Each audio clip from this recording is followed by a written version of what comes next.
तेलंगाना के वरंगल में जनसभा को संबोधित करते हुए पीएम मोदी ने कहा कि आज मैं भाजपा कार्यकर्ता के रूप में वरंगल में आप सबके बीच आया हूं। ये क्षेत्र जनसंघ के जमाने से ही हमारी विचारधारा का मजबूत किला रहा है।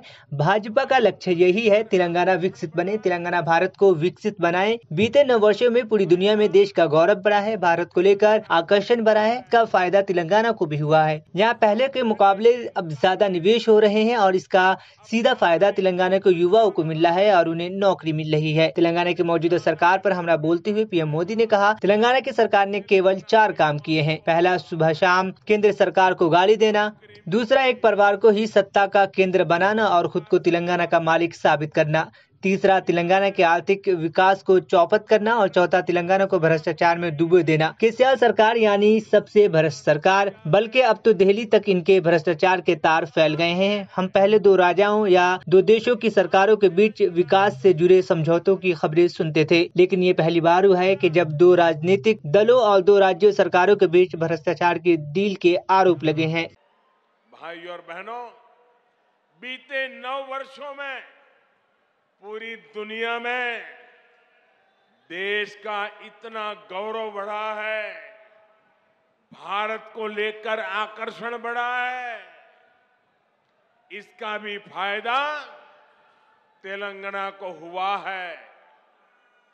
यहां पहले के मुकाबले अब ज्यादा इन्वेस्टमेंट आ रहा है और इस ज्यादा इन्वेस्टमेंट का फायदा तेलंगाना के युवाओं को हो रहा है, उसे नौकरी मिल रही है।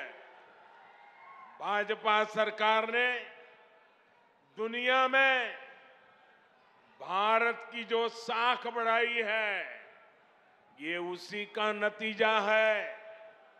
लेकिन सवाल ये है कि हां, तेलंगाना में जो सरकार है उसने क्या किया?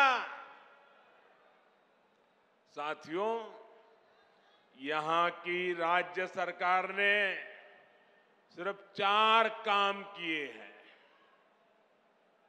यहां की सरकार ने सिर्फ 4 काम किए हैं।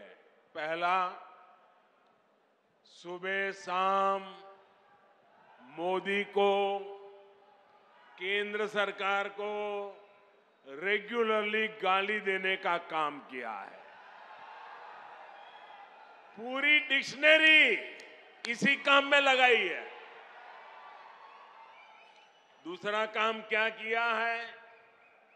एक परिवार को ही सत्ता का केंद्र बनाने का और खुद को तेलंगाना का मालिक साबित करने का काम किया है। तीसरा काम क्या किया है? इन्होंने तेलंगाना के आर्थिक विकास को चौपट कर दिया।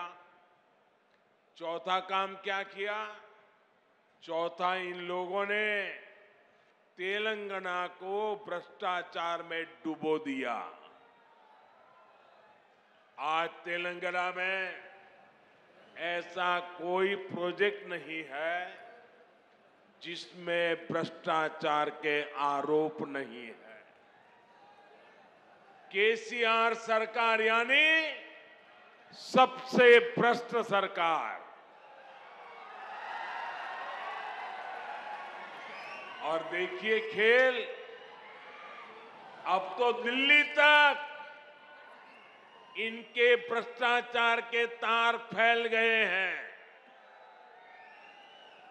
हम पहले 2 देशों या 2 राज्यों की सरकारों के बीच विकास से जुड़े समझौतों की खबरें सुना करते थे कि भाई विकास के लिए 2 राज्यों ने समझौता किया, पानी के लिए 2 राज्यों ने समझौता किया, ऐसी खबरें आती थी।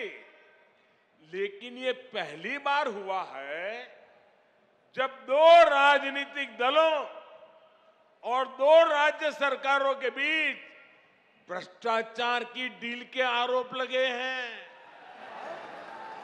ये दुर्भाग्य है कि जिस तेलंगाना के लिए जनता ने इतना संघर्ष किया, इतने बलिदान दिए, उस जनता को ऐसे दिन देखने की नौबत आई है।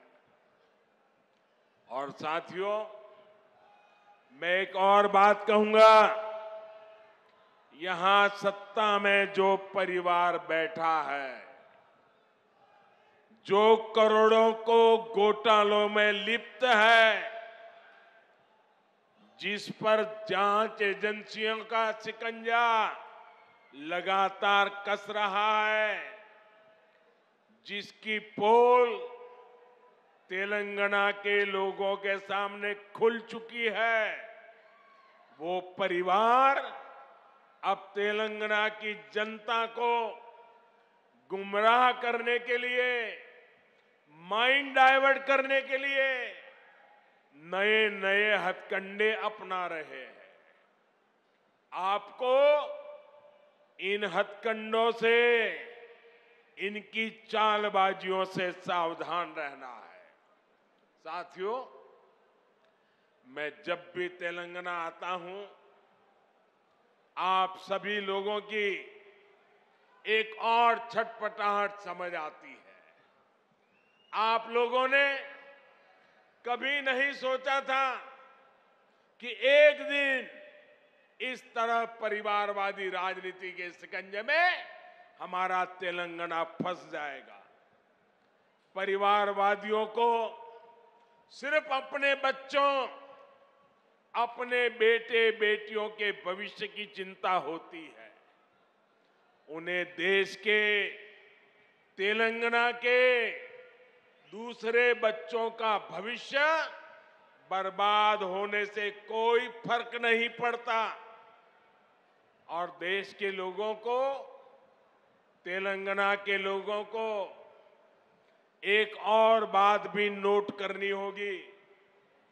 ये जितनी भी परिवारवादी पार्टियां हैं, उनकी नींव भ्रष्टाचार पर खड़ी होती है। परिवारवादी कांग्रेस का भ्रष्टाचार पूरे देश ने देखा है। परिवारवादी बीआरएस का भ्रष्टाचार पूरा तेलंगाना देख रहा है। कांग्रेस हो या बीआरएस, दोनों ही तेलंगाना के लोगों के लिए घातक है। इन दोनों से ही तेलंगाना के लोगों को बचकर रहना है।